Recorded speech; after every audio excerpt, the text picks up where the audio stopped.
La ilaha illallah wahdahu la syarikalah wa asyhadu anna Muhammadan abduhu wa rasuluhu alladzi la nabiyya ba'dah. Baik, pada kesempatan kali ini sebelumnya Ibu mohon maaf ya atas tidak maksimalnya semester sekarang berhubung Ibu sedang penyelesaian doktora. Mohon itunya ya doanya. Eh, di Juni sekarang akan sidang tertutup, mudah-mudahan dengan lancar Juli sidang terbuka. Mohon doanya dari semuanya. Selanjutnya di waktu kesempatan yang sempit ini Ibu akan menyampaikan yang jelas dalam pengantar ilmu pendidikan di ilmu hadis ini. Intinya Ibu hanya membekali bahwa kalian sebagai ahli dalam ilmu hadis tetapi tidak menutup kemungkinan akan mengajar ya. Prospek kedepannya mungkin ada yang sudah mengajar juga, oleh karena itu mungkin ada pembekalan sedikit dari kampus menjadi guru yang profesional atau ya yang baik itu seperti apa. Sudah kita pelajari beberapa model pembelajaran dan untuk hari ini pembelajarannya PSE ya, pembelajaran sosial emosional. Nah, kebetulan di kurikulum Merdeka atau kurikulum baru itu ada istilah pembelajaran diferensiasi, sudah kita diskusikan ya waktu-waktu kemarin, kemudian ada istilah coaching, kemudian pada kesempatan kali ini Ibu akan sharing tentang PSE atau pembelajaran sosial emosional. Bahwa selama ini kan guru-guru, misalnya guru-guru itu hanya fokus pada bagaimana siswa supaya cerdas gitu ya, sudah supaya pintar gitu ya. Tapi mereka lebih banyak mengabaikan aspek hati atau kolbunya atau sikap atau afektif kalau dalam bahasa pendidikan misalkan. Kebanyakan guru hanya menggapai kognitifnya saja, misalnya kognitifnya udah anak matematikanya 100, misalkan ya bahasa Inggrisnya 100, misalkan nilai PN 100. Nah, hanya melihat dari sisi kognitifnya, sementara dalam diri manusia itu kalau dilihat secara utuh, apalagi kalau dibahas secara Islam ya, ada Bashar, Bani Adam, Insan, misalkan istilah manusia itu bahwa manusia itu bukan hanya dari sisi kognitif saja, tetapi potensi manusia itu dia punya hati ya, ada sikap, ada perasaan gitu. Bahwa dia punya dari sisi basyarnya secara fisik, manusia harus terampil apa dan lain sebagainya.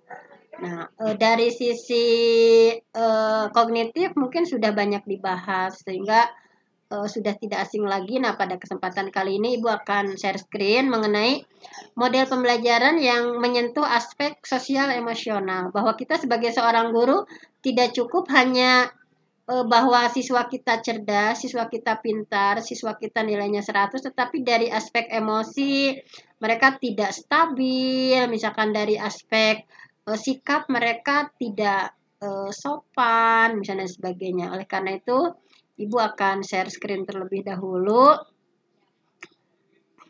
Nah, ini bentar ya.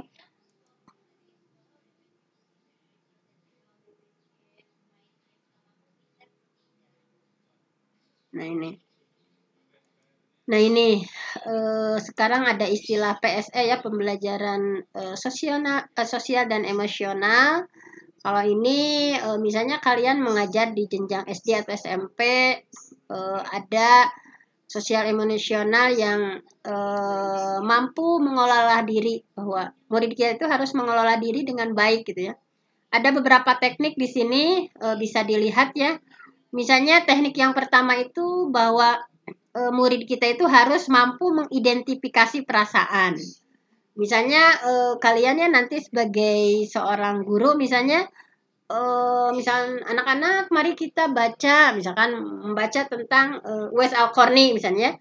Kemudian setelah membaca, siswa diminta untuk mengekspresikan perasaan tokoh-tokoh yang ada dalam cerita, misalkan dengan mimik dan gestur tubuh yang sesuai dengan yang diceritakan, misalkan.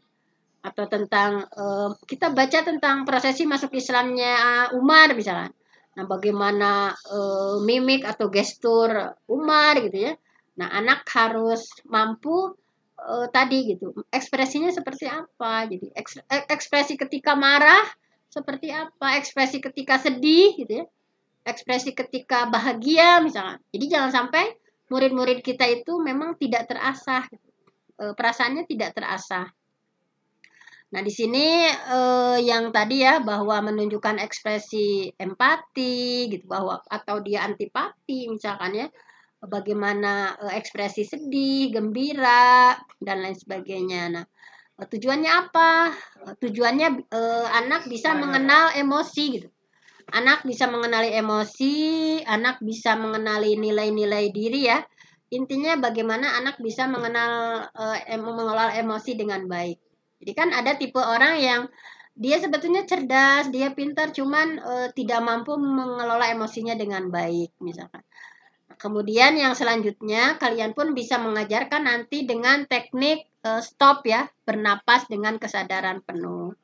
Misalkan udah belajar nih, anak-anak udah belajar, misalkan anak-anak misalkan ya, tadi kalian udah sangat semangat untuk belajar, baik kita jeda dulu sebentar, misalkan kita jeda dulu, kita mempraktekkan PSE ya dengan teknik stop, misalkan kalian hentikan segala aktivitas, silahkan semuanya berdiri atau semuanya duduk dengan rapi. Misalkan stop itu kan singkatan ya, S-nya stop, anak berhenti dari segala aktivitas. Kemudian T-nya itu take a breath, silahkan tarik nafas misalkan. Silahkan tarik nafas, misalkan tarik nafas, keluarkan misalkan secara perlahan. Nah, misalkan sampai berapa kali, sampai 5 kali ya. Silakan tarik nafas lagi misalkan. Hembuskan misalkan. Kemudian anak stop ya, O-nya itu observe. Silakan amati apa yang terjadi pada badan kalian gitu ya. Apa yang terjadi pada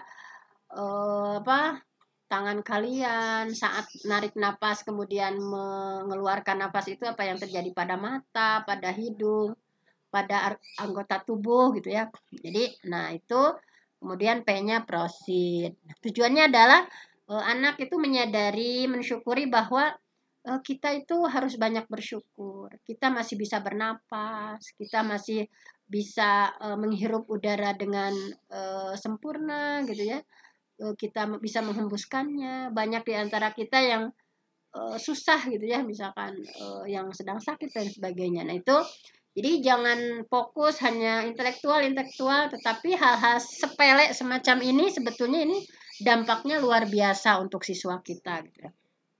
Kemudian juga ini misalkan menuliskan ucapan terima kasih. Nah, ketika kita menginginkan ya supaya anak itu menjadi pribadi yang santun, banyak meminta maaf, banyak berterima kasih gitu ya. Nah, ini misalnya pelajaran apalah bahasa Indonesia atau PAI atau apa gitu ya. Misalkan silakan kalian pikirkan satu orang yang orang tersebut sudah berbuat baik terhadap kalian ya. Jadi silahkan ucapkan terima kasih gitu ya dalam kartunya, dalam beberapa kalimat misalkan. Nanti kita praktekkan juga misalkan di sini misalkan ya, siapa yang dari stop misalkan ya, yang ini juga ucapan terima kasih misalkan. Nah, kemudian murid menuliskan ucapan terima kasih beberapa kalimat ya, dibuat kartu ucapan. Siap-siap ya kertas sama pulpennya, nanti kita juga setelah teori ada secara singkat misalkan prakteknya gimana. Nah, guru memberikan beberapa contoh kalimat ucapan terima kasih. Nah, ini tujuannya adalah siswa dibiasakan untuk memiliki nilai santun, menghargai orang lain sekecil apapun jasa orang lain, menghargai dan terbiasa mengucapkan terima kasih. Walaupun ini sesuatu yang dianggap sepele, tetapi dalam PSA ini sesuatu yang betul-betul bisa membentuk kepribadian anak gitu ya. Kemudian misalnya di sini ada identifikasi emosi.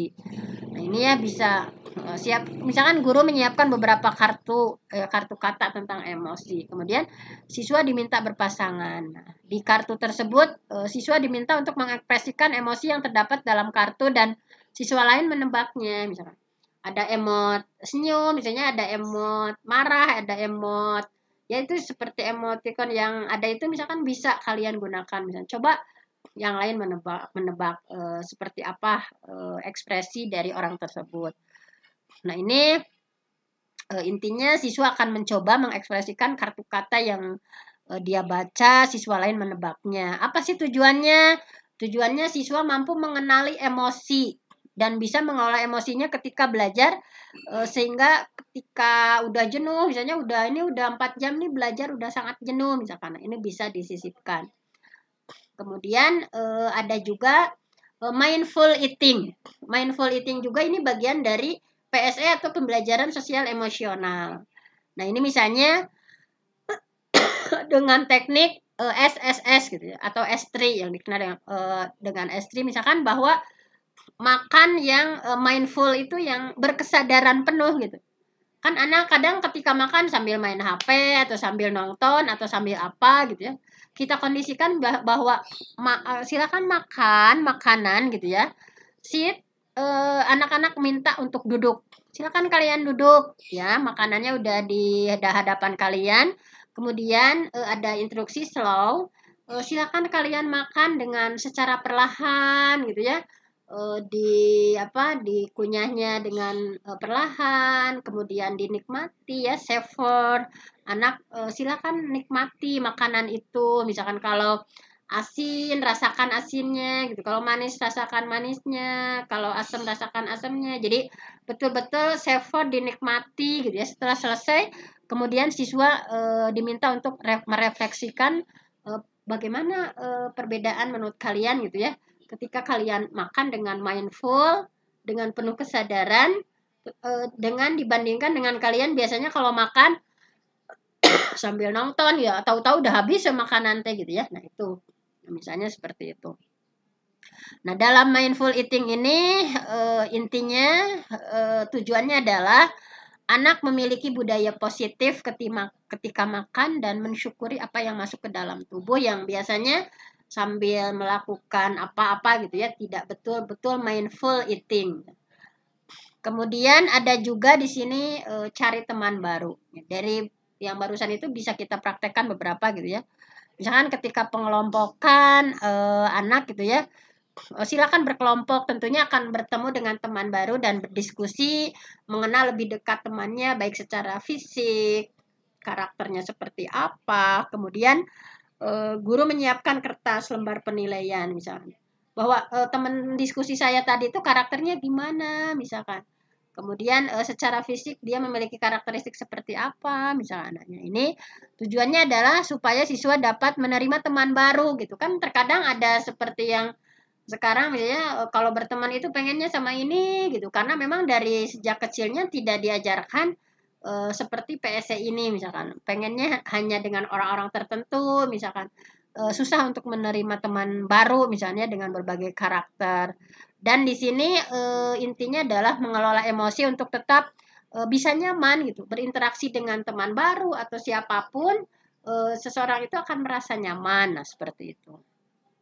Nah, mungkin di sesi pertama hanya itu ya, nanti di sesi kedua PSE juga bukan hanya sekedar mengelola emosi, tetapi ada juga bagaimana seseorang bisa mengambil keputusan dengan teknik-teknik yang lain. Sebelum saya lanjutkan, silakan ada yang ditanyakan terlebih dahulu. Saya buka dulu sesi tanya jawabnya. Gimana menurut kalian, apakah kalian selama menjadi murid pernah nggak misalkan guru kalian pembelajarannya PSE ya, pembelajaran sosial emosional, pernah nggak? Silakan saya tanya ya di absen karena memang susah kalau seperti ini. Saya berikan kesempatan kepada Hasna. Nah, Hasna dulu. Hasna Nurfadilah. Bagaimana menurut Hasna tentang PSE ini ya, pembelajaran sosial emosional ini? Apakah Hasna pernah nggak misalkan mendapati PSE ini di kelas, misalkan belajar sosial, belajar emosional dari guru, dan seperti apa? Silakan Hasna.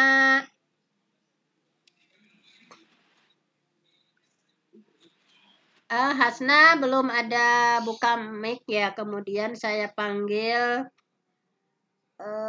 Firya, coba ada nggak Firya? Firya sudah keluar kayaknya. Udah masih ada ya? Firya, gimana Firya? Ibu, kita yang ngajarin atau kitanya yang sebagai peserta didik? Boleh dua-duanya misalkan. Firya pernah nggak punya kenangan terhadap salah satu guru yang mengajarkan Firya tentang sosial emosional? Kalau dengan sengaja sih enggak ya Bu ya. Ya, Tapi kalau posisinya saya sebagai pengajar itu lebih ke bukan konsep belajarnya sosial emosional, tapi di beberapa momen kalau misalkan anak ingin apa me apa ya memberikan pendapat gitu tentang apa yang dia tahu. Nah, biasanya eh, eh, anak gitu ya Bu ngasih apa ruang gitu, ngasih space buat anak untuk berpendapat. Misalnya, gimana kemarin liburannya gitu, seneng gak? Kayak gitu. Atau misalkan hari kemarin di sekolah ada program penunjang outing class, misalkan pergi kemana. Nah, lebih ditanya gimana perasaannya, terus kayak apa yang kalian lihat di sana gitu. Jadi anak-anak itu lebih ke bebas mengekspresikan sesuatu, terus mengelola emosi ya Bu, ya. lebih ke perasaan senang disalurkannya kayak gimana. Itu kalau di perasaan senang. Tapi kalau di eh, emosi sosial emosional yang kayak anak berantem dengan temannya, nah itu bukan apa ya melerainya itu bukan anak tuh dipisah, udah weh nggak gitu, tapi ditanya sedih ya, marah ya, kayak gitu. Kalau Firya mungkin karena guru TK ya yang lebih memang sudah betul-betul sering dipraktekkan ya. Tetapi kalau kita lihat Iya, ya kalau kayak di SD, SMP, SMA gitu kan pelajaran sosial emosional itu guru agak kurang ya dalam menyampaikan tekniknya. Banyakannya iya, kan pokoknya saya transfer knowledge, saya menyampaikan ilmu seperti ini ya udah selesai misalkan. Mau anak perasaannya seperti apa dan bagaimana itu kan sangat jarang ya. Baik, saya akan praktekkan salah satu teknik dari yang tadi gitu ya. Misalnya teknik stop. Misalnya kalian udah ngajar nih misalkan. Bu Fenty udah ngajar dari jam 8 sampai jam 10 misalnya anak-anak udah jenuh. Nah, baik anak-anak, kita praktekkan dulu teknik stop ya misalkan teknik stop. Nanti Firya boleh dipraktekkan di kelas misalnya. Teknik stop, silakan kalian duduk, misalkan semuanya duduk rapi. Setelah duduk, kemudian pejamkan mata, misalnya silakan pejamkan matanya, misalnya pejamkan mata, kemudian ini bukan hanya untuk SD saja ya, saya pun di SMP teknik stop sering dipakai misalkan anak-anak kan udah jenuh, udah capek, ini udah belajar, udah nalar. Kemudian kita di teknik PSE ini bisa menyelipkan. Silakan misalkan ya kalian udah belajar dengan sangat sungguh-sungguh, kita praktekkan teknik stop misalnya. Masih ingat teknik stop itu S-nya apa tadi? S-nya itu singkatan dari apa? dari stop. Stop ya, berhenti. Kalian berhenti dari berbagai aktivitas, yang nulis, yang apa, semuanya berhenti coba. Semuanya fokus pada bu guru. Kemudian T-nya apa tadi? Take a breath. Ya, take a breath. Tarik nafas ya. Silakan kalian juga praktekkan tarik nafas yang panjang. Tarik nafas, silakan tarik nafas. Sambil peram misalnya, kemudian hembuskan perlahan. Tarik nafas lagi ya, 3 kali tarik nafas. Hembuskan perlahan. Terakhir, tarik nafas yang panjang. Hembuskan perlahan. Selanjutnya adalah O-nya itu observe, amati gitu. Coba kalian rasakan gitu. Setelah tarik nafas, rasakan apa yang terjadi pada mata kalian, pada tangan gitu. Amati seluruh badan kalian gitu ya, rasakan perbedaannya seperti apa, yang dirasakannya apa. Kemudian setelah itu kalau saya ditanya gitu ya, tanya bagaimana perasaannya dan lain sebagainya. P-nya proceed, lanjutkan. Nah, itu walaupun terlihat sederhana, sebetulnya untuk anak-anak itu adalah semacam refresh gitu. Oh ya, udah dari jenuh, udah belajar gitu ya, berbagai hal. Itu di tengah-tengah bisa diselipin, mau teknik yang mana yang dipakai. Baik, ada yang bertanya? Kalau tidak ada yang ditanyakan, kita akan pada teknik selanjutnya ya dari teknik PSE ini. Baik, langsung saja Ibu sampaikan teknik PSE selanjutnya adalah ada yang dikenal dengan istilah ini.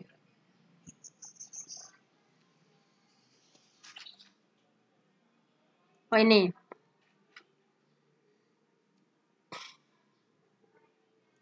Nah, bahwa kompetensi atau PSE ini ya, sosial emosional ini, intinya kita sebagai guru jangan terlena mengajar anak itu hanya dari sisi pengetahuan saja, kognitif saja. Harus diingat bahwa potensi manusia itu ada punya hati, punya akal gitu ya, punya fisik gitu, yang semuanya harus dikembangkan. Nah, dalam PSE atau pembelajaran sosial emosional ini bagaimana murid kita memiliki kesadaran diri, memiliki pengelolaan diri, bahwa murid kita memiliki keterampilan berempati, bahwa murid kita nantinya resilience gitu ya, memiliki daya juang yang daya berkorban yang luar biasa gitu, epesan gitu ya. Ulah sedikit-sedikit pundung misalnya. Kan ada tipe murid yang seperti itu karena mungkin dalam PSN-nya kurang diajarkan gitu. Bagaimana menjadi murid yang resilience ya, memiliki daya juang yang luar biasa misalnya. Bagaimana murid memiliki orang yang tipenya bisa mengambil keputusan yang bertanggung jawab. Nah, pada kesempatan kali ini nomor 5 ya yang akan Ibu sampaikan, bahwa kita harus mengajarkan murid-murid kita bagaimana sih mengambil keputusan yang bertanggung jawab itu seperti apa. Nah, pengambilan keputusan yang bertanggung jawab ini adalah intinya bagaimana kemampuan seseorang membuat pilihan-pilihan yang konstruktif gitu ya, terkait dengan perilaku pribadi serta interaksi sosial mereka berdasarkan standar etika, pertimbangan keamanan dan keselamatan serta norma sosial. Itu menurut Kessel ya, Collaborative for Academic, Social and Emotional Learning, bahwa intinya kita sebagai guru harus menjadikan murid-murid kita yang sosok-sosok pribadi yang bisa mengambil keputusan yang bertanggung jawab gitu ya. Bagaimana dia memutuskan, tidak asal. Bayangkan saja ketika kalian misalkan menjadi kepala sekolah yang tidak memiliki mental seperti ini, misalkan semaunya gitu ya. Kalau bertindak semau gue, misalkan semaunya, misalkan pokoknya yang penting saya senang, misalnya yang penting kuma urang misalnya, tidak seperti itu. Tapi bagaimana kita menciptakan murid-murid yang mampu mengambil keputusan itu memang sesuai standar etika, sesuai dengan pertimbangan berbagai hal, sesuai dengan norma sosial yang terjadi.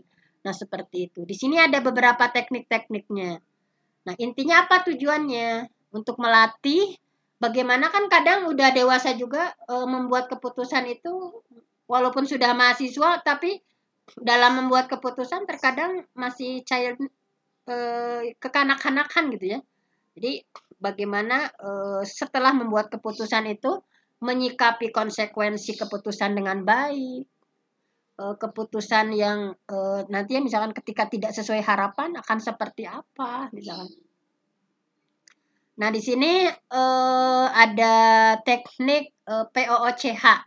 Yang pertama, supaya kita menciptakan murid-murid yang mampu membuat keputusan yang bertanggung jawab itu bisa dilatih dengan teknik POOCH. Misalnya P-nya itu problem, O-nya option, alternatif pilihan, O-nya outcomes, hasil atau konsekuensi, C-nya choice, pilihan keputusan, H-nya how, bagaimana hasilnya. Misalnya ada sebuah kasus nih, kita kasih kasus ke murid gitu ya, bahwa mereka harus membuat keputusan. Dilatih dengan teknik POCH. Nah, misalnya ada kasusnya tentang kebersihan misalkan. Problemnya anak bisa bahwa masalahnya apa ini misalkan. Dari kebersihan ini masalahnya apa? Kemudian optionnya misalkan anak bisa membuat alternatif pilihan. Dibuat dibuat misalkan kelompok untuk bebersih misalkan, atau menyewa misalkan, atau apa misalkan. Anak harus terampil dalam membuat alternatif pilihan. Sehingga hasilnya, konsekuensinya misalkan kalau dengan kebersihan yang di kampus misalnya. Kenapa sih di kampus di STAIP itu misalnya kaloloton misalnya? Mestinya solusinya seperti apa? Oh, misalkan alternatif pilihannya coba mahasiswanya dibuat kelompok bebersih misalnya. Kalau kelompok bebersih misalkan ya konsekuensinya akan seperti apa? Atau enggak, misalkan saya mengusulkan untuk dibuat petugas kebersihan saja. Itu harus sudah bisa menganalisis kalau dibuat tugas kebersihan konsekuensinya seperti apa. Bayar mahal atau apa misalnya. Atau kalau saya misalkan ingin membuat punishment misalkan bagi mahasiswa yang membuang sampah sembarangan ada punishment tertentu. Nah, itu harus bisa di outcomes-nya itu konsekuensinya kalau keputusannya A, konsekuensinya ini. Kalau keputusannya B, konsekuensinya ini. Kalau keputusannya C, konsekuensinya seperti ini. Sehingga pada akhirnya murid itu bisa terbiasa untuk choice, bisa memilih keputusannya. Oh, kelompok saya akan memilih misalkan solusinya, ya udah misalkan dengan dibuat kelompok, misalnya kelompok bebersih misalkan. Karena konsekuensinya juga itu paling ringan misalkan. Sehingga nanti hasilnya seperti apa. Nah, jadi dalam mengajar pun hal-hal seperti ini yang bahwa anak harus mampu mengambil keputusan dengan baik dengan teknik-teknik ini dilatih untuk dengan teknik ini bagus gitu ya kalau dilaksanakan. Tekniknya banyak ya. Akan saya sampaikan beberapa saja. Misalnya ada teknik decide. Decide itu kan memutuskan ya, misalkan DCD lah di D-nya itu determine what needs to be decided. Nah, tentukan apa yang perlu diputuskan. Misalnya kemudian E-nya tadi cari tahu, compare, C-nya compare, misalnya bandingkan. I-nya imagine consequences-nya misalnya. D-nya decide, I-nya evaluate decision misalkan. Nah, jadi anak dilatih misalkan supaya anak bisa memberi keputusan yang bertanggung jawab misalkan tadi determine itu misalkan tentukan yang perlu diputuskan apa. Kemudian cari tahu alternatif pemilihannya seperti apa. Bandingkan kayak tadi ya, bandingkan alternatif kalau ini. Bayangkan misalnya kalau alternatif seperti ini konsekuensinya seperti apa. Nanti misalkan dalam simulasi sekarang misalkan kalian mau menggunakan stop atau decide silahkan misalkan dengan masalahnya apa, kemudian dengan teknik decide ini kalian bisa memecahkan seperti apa, sampai pada akhirnya decide bisa menentukan pilihan. Percaya diri dengan apa yang dipilih yang pada akhirnya ada evaluasi gitu. Evaluasi decision. Apakah keputusan yang saya ambil itu betul nggak udah bijaksana misalkan atau oh ternyata keputusan yang saya ambil itu ternyata ada resiko yang berat misalkan seperti itu. Nah, ini juga bisa dilatihkan kepada anak. Yang terakhir lah ya, masih banyak sebetulnya, nggak terlalu panjang. Ada teknik SODAS. Teknik SODAS ini sama ya, S-nya situation, O-nya option, D-nya disadvantages gitu ya. Kemudian E-nya advantages dan S-nya solution.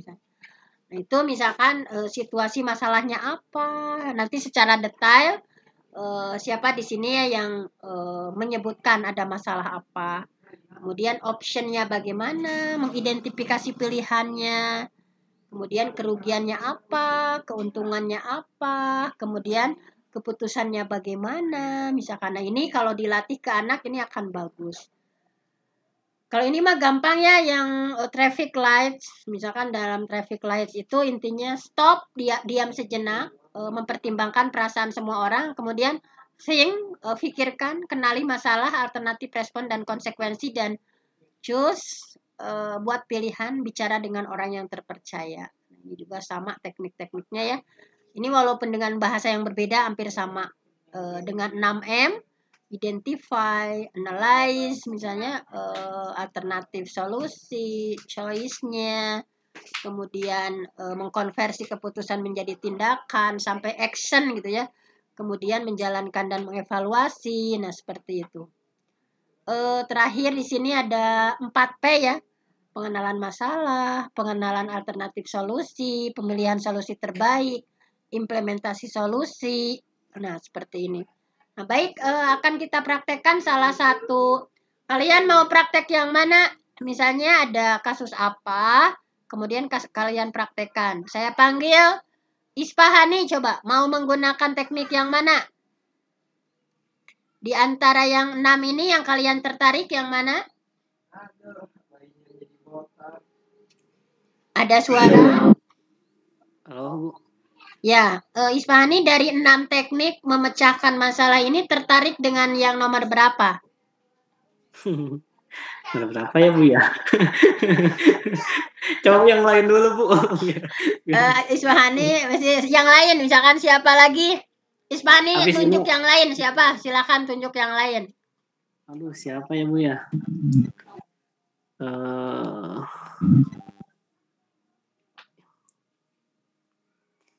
Yang jadi guru paling, Bu ya. Ya, Yang boleh yang pernah jadi jadi guru guru. yang Oh, enggak. ini. Siapa? Yang pernah jadi guru Hanif mungkin. Hanif, silakan Hanif yang jadi guru katanya dipercaya sama Isfahani. Ini mau pilih yang mana teknik untuk menyelesaikan masalah yang akan kita simulasikan sekarang yang mana? Mungkin Ibu yang pertama. Yang POCH. Baik, kalau yang pertama silakan dilihat dulu ya, takut lupa. P-nya apa berarti yang POCH itu P-nya apa? P-nya apa, Hanif?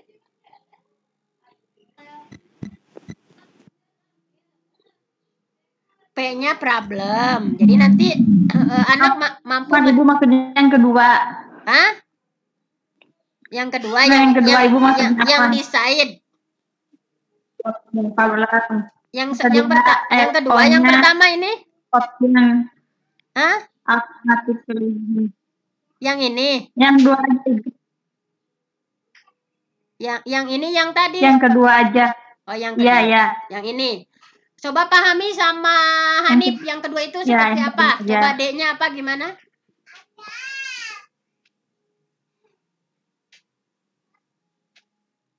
Oh, yang Anda pahami itu ya seperti tadi misalnya ketika contoh yang misalnya lingkungan kotor atau kelas kotor itu bukan Ibu. Kemudian tentukan yang apa? Yang pertama itu tentukan yang perlu diputuskan, berarti anak-anak tahu kan harus apa bersih-bersih. Iya, terus? Terus alternatif pilihannya di tugasnya itu dikelompokkan atau misalnya ya diperkelas atau misalnya dibagi-bagi. Kemudian bandingkan alternatif lainnya, mungkin dibuatkan jadwal piket. Iya, terus? Iya. Kemudian bayangkan alternatif maksudnya apa ya? Bayangkan itunya, konsekuensinya. Oh, konsekuensinya kalau misalnya hari itu beres-beres berarti akan bersih pada hari itu. Tapi kalau misalnya ikut yang kedua yang alternatif dibuatkan jadwal piket, berarti bersih-bersihnya itu akan terus bertahan lama, begitu terulang, terus terwujud juga tanggung jawab. Ya. Kemudian? Ya, kemudian tentukan pilihan. Pilihannya Ibu yang mana? Ya, yang menurut yang konsekuensinya paling rendah. Jadi tadi udah alternatifnya berapa? Oh, 2. Iya, sok silahkan. Ya, berarti tentukan pilihannya. Ya lebih baik yang dibagi piket aja per hari. Jadi biar tanggung jawabnya muncul. Iya. Terus kerjasamanya juga muncul antara kelompok tertentu misalnya dalam beres-beres itu. Kemudian evaluasi, begitu Ibu. Ya, evaluasinya harus mengevaluasi apakah keputusan yang diambil itu sudah tepat atau belum. Iya Ibu, mungkin itu evaluasinya.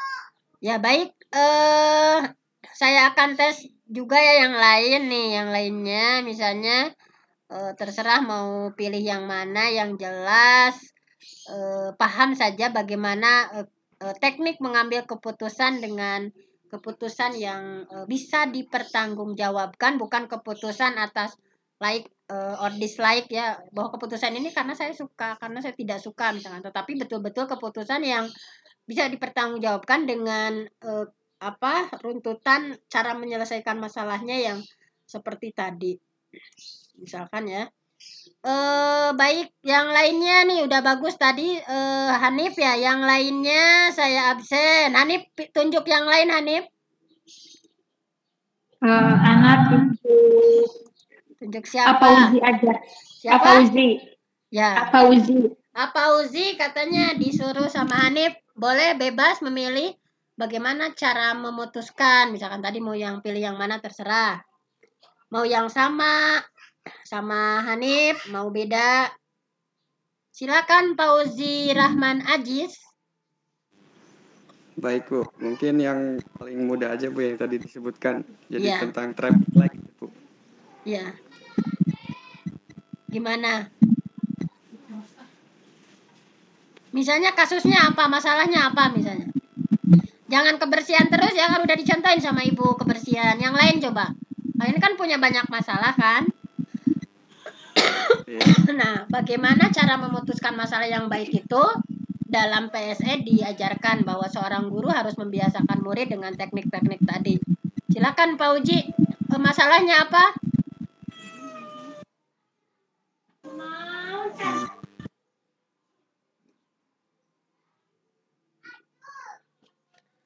Kalau Pak Uji tidak itu, coba tunjuk yang lain lagi Pak Uji. Baik Bu. Mungkin Gimana? Teh Silvira aja Bu. Ya, Teh Silvira Mutiara Balkis, silakan. Ditunjuk sama Pak Uzi. Silvira Mutiara Balkis. Ada Bu. Misalnya tadi yang traffic light ya Bu. Yang traffic light itu kan yang pertama stop ya. Diam sejenak. Yang Iya. kedua think, kenali masalah. Yang ketiga choose buat pilihan. Misalnya permasalahannya itu di sebuah kelas. Nah, kelasnya itu kosong, belum ada hiasan sama sekali. Terus si murid itu berpikir sejenak, diam sejenak untuk berpikir gimana nih cara menghias kelas ini supaya nggak kosong gitu. Terus dia berpikir apa buat mading kelas aja dengan menghias, bikin karya gitu dihias kelasnya. Kemudian dia buat pilihan choose apa aja kira-kira madingnya tuh apa aja prakarya yang bisa dibuat, yang buat ngehias kelas ini tuh apa aja yang bisa dibuat, misalnya lukisan atau apa ya pohon-pohon isinya jadwal piket anak kelas atau apa gitu Bu, seperti itu mungkin. Ya udah bagus ya. Itu yang paling ringkas ya, yang traffic light yang paling ringkas ya. Silakan Silvira panggil satu lagi ya sebelum Ibu akhiri. Silakan Silvira panggil satu orang untuk bagaimana menyelesaikan masalah dengan teknik baik POCH, traffic light, design dan lain sebagainya. Boleh nunjuk satu orang lagi. Silvira Mutiara Balki silakan. Yuda Bu, Yuda. Yuda silakan ditunjuk oleh Mutiara. Ya, Yuda silakan ditunjuk oleh Silvira. Silakan dibuka ya itunya Yuda. Biasa Bu. Hah? Gimana Yuda? Biasa Bima Bu. Ya, kalau nggak bisa tunjuk yang lain saja. Pokoknya harus ada terakhir yang mencontohkan. Tadi kan udah ada yang ngasih contoh dengan teknik desain, ada yang dengan traffic light. Silakan Yuda tunjuk yang lain satu orang yang mampu mencontohkan.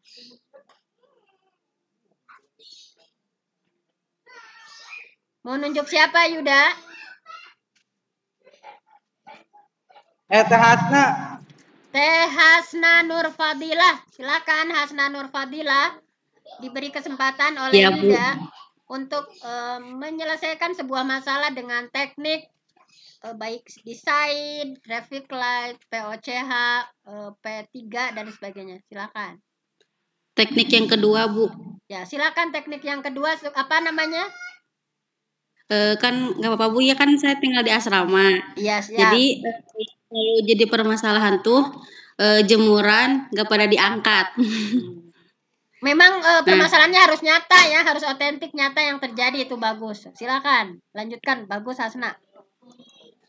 Jemuran kepada diangkat. Terus cari tahu alternatifnya. Alternatifnya Pertama, baju yang nggak diangkat itu kan kalau udah kering datang lagi penjemuran yang baru jadi basah kembali.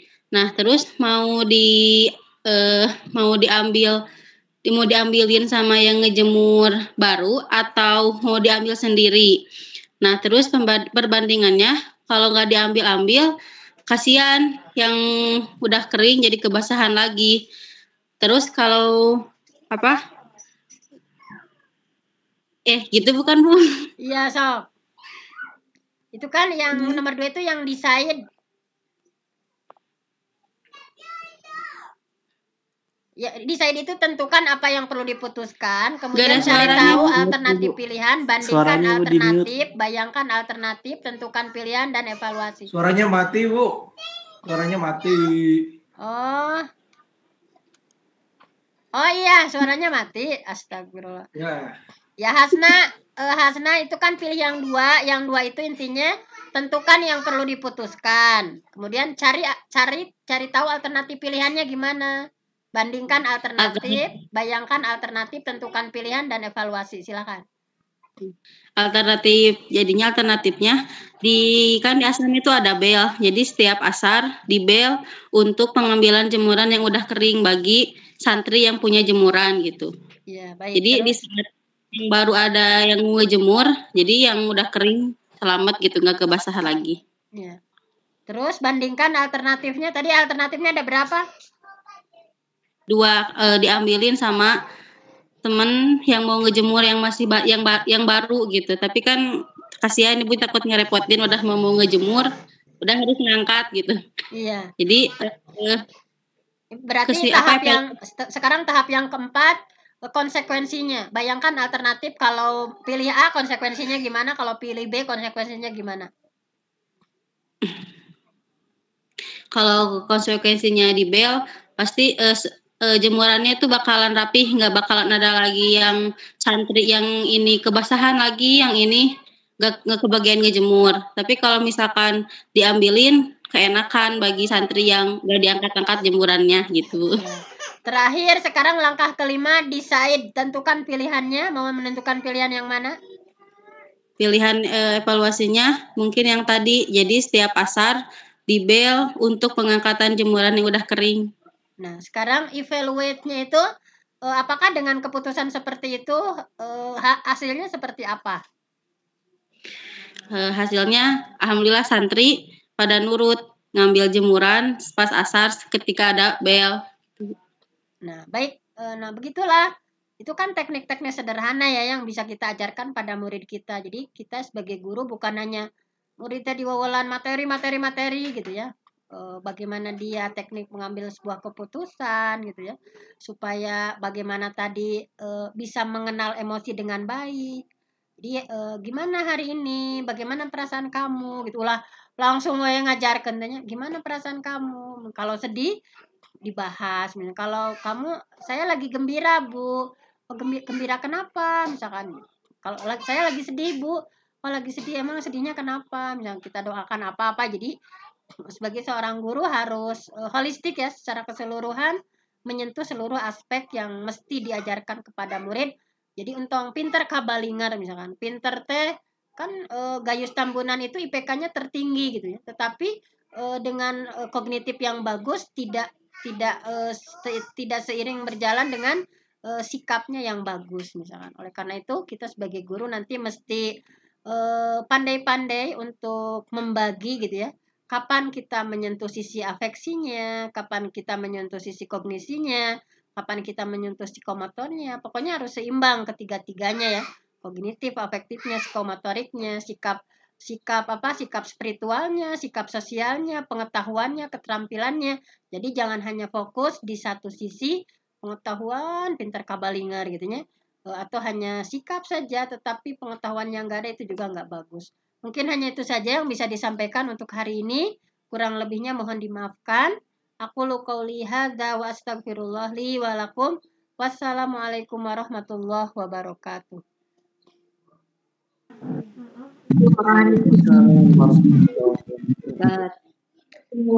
Ya, baik. Kalau tidak ada yang ditanyakan, saya tutup ya.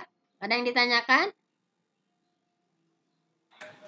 Tidak, Bu. Tidak ya, udah capek ya Ilham ya. Ya terima kasih atas kebersamaannya. Kita tutup saja. Wassalamualaikum warahmatullahi wabarakatuh. Waalaikumsalam warahmatullahi wabarakatuh. Nuhun, Bu. Ya, sama-sama. Izin live ya Ibu ya duluan.